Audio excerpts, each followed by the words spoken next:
السلام عليكم ورحمة الله تعالى وبركاته. كي دايرين البنات؟ لاباس عليكم؟ بخير؟ اموركم مزيانه؟ راكم تكونوا بخير وعلى خير بصحه جيده. اليوم جيت نشارك معكم الحلوه ديال التمر اللي كتجي رطبه وهشيشه. كتجيب مقادير اللي بسيطه، وكتجي واحد العجينه اللي سحريه، وكتجي رطبه وما كتضيعش معكم، واخا تبقى مده طويله ما كتضيعش.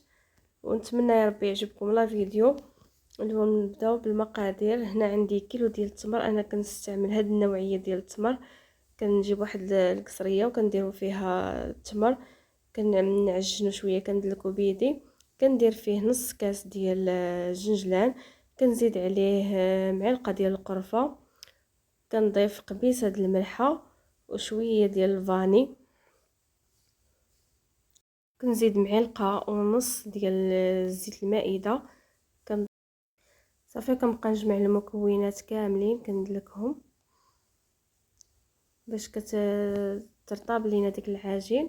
كما كتشوفوا كندخل المكونات كاملين في التمر بحال بهاد الطريقه هذه، كتدلكوهم بحال طريقه العجينه باش كتجانس لينا المكونات. وكنزيدوا عليها شويه ديال الماء الزهر، كنبقاو نضيفو غير بشويه، تقريبا انا درت 4 كاس ديال الماء الزهر.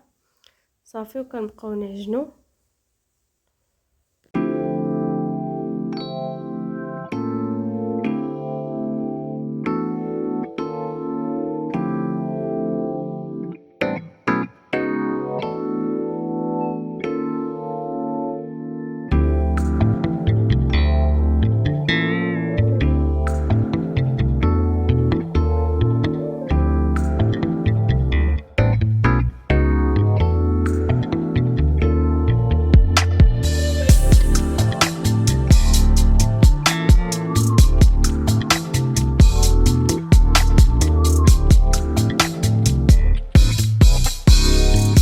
من بعد ما دلكت العجينه مزيان ودخلت كاع المكونات، غادي نديرهم على شكل دائره. غادي نغسل يديا وندهنهم بشويه الزيت وغنديرها على شكل دائره، وغادي نعبرهم في الميزان.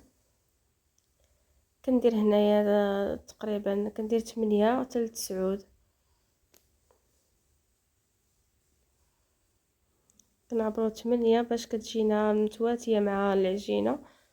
صافي وكنديرهم على شكل كرات. كنكمل بنفس الطريقه حتى كنكمل العجينه ديالي كامله.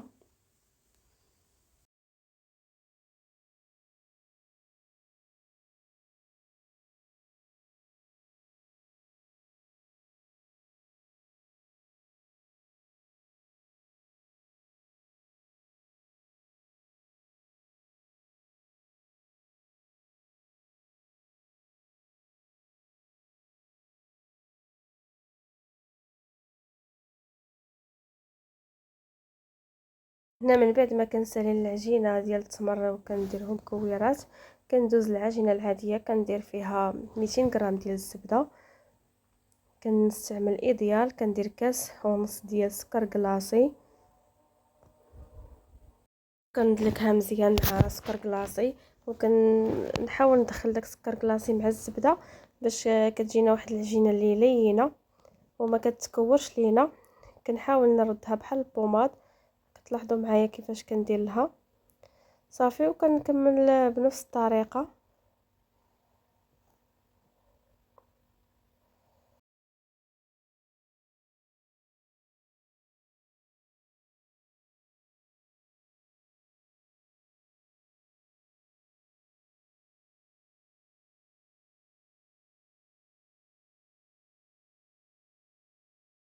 جانسوا لي المكونات، كنضيف كاس ونص ديال الزيت.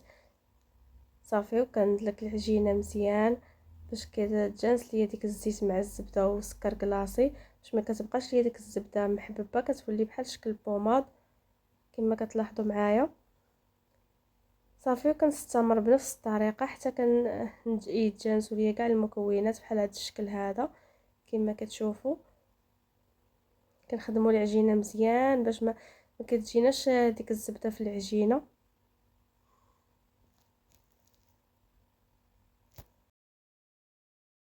كنزيد نص كاس ديال الماء الزهر كما كتشوفوا معايا، وكنجمع المكونات كاملين بنفس الطريقه.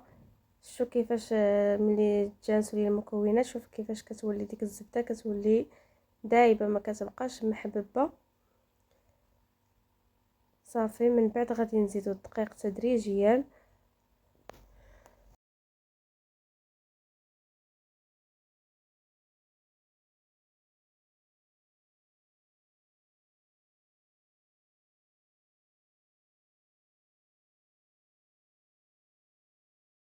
كنضيفو الدقيق على حسب الخليط، وكنضيفو واحد الكاس ديال النشا باش كتجي العجينه زوينه. صافي وكنكملوا بنفس الطريقه.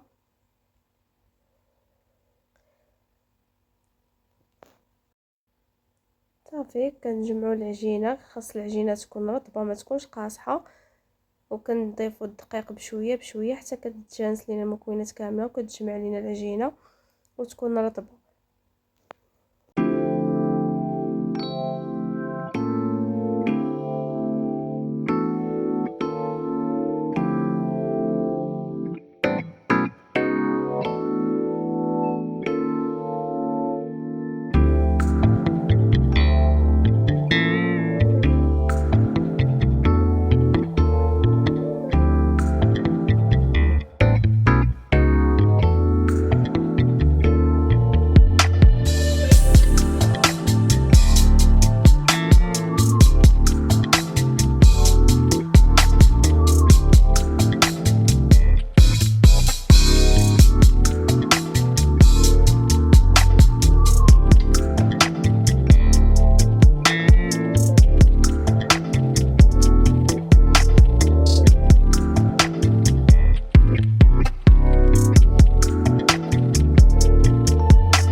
جمعت لينا العجينه ما كتحتاجش كاع ترتاح، كتجي رطبه وهشيشه. صافي من بعد كنديرها هكا كويرات وكنعبرها باش كيجوني نفس المقاسات.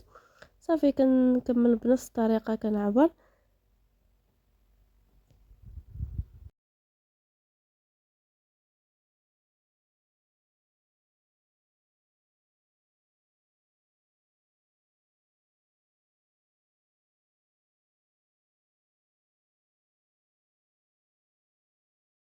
واحد الاناء كندير فيه شويه ديال الدقيق باش ما كتلتصقش لينا العجينه، وكندير ديك الكويره كنسرحها، كندير فيها ديك الكويره ديال التمر بهذه الطريقه هذه، وكنديرها في الدقيق.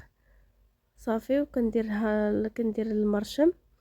يمكن لكم تستعملوا هذا المرشم، يمكن لكم تستعملوا المرشم ديال داك ديال الكعك، يمكن لك ديري اي مرشم نتيا بغيتي. صافي وكنكمل بنفس الطريقه حتى كنكمل العجين ديالي كامله.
ما كنكمل الكرات ديالي كاملين كنستفها في اللاطه صافي.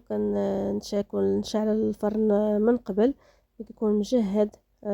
صافي من بعد ملي كنبغي ندخلها كنقص الفران، كنشعل ليه غير من التحت حتى كطيب، كتذهب ليا شويه عاد باش كنشعل ليها من الفوق. كنكونوا ناقصين الفران. الا كان عندك فران ديال الضو كتديري 180، الا كان ديال الغاز كتنقصي ليه. من بعد ما كنخرجها من الفران مباشره كندادر عليها سكر كلاصي. سمحوا لي مشى ليا داك المقطع اللي كنت كنرش عليها سكر كلاصي. المهم الطريقه راها باينه وجربوها، كتجي واعره وكتجي هشيشه، كتذوب في الفم، وواحد المذاق اللي خيال اللي كيفكرنا في الطفوله. ونتمنى يا ربي تكون نالت الاعجاب ديالكم، وشكرا لكم بزاف.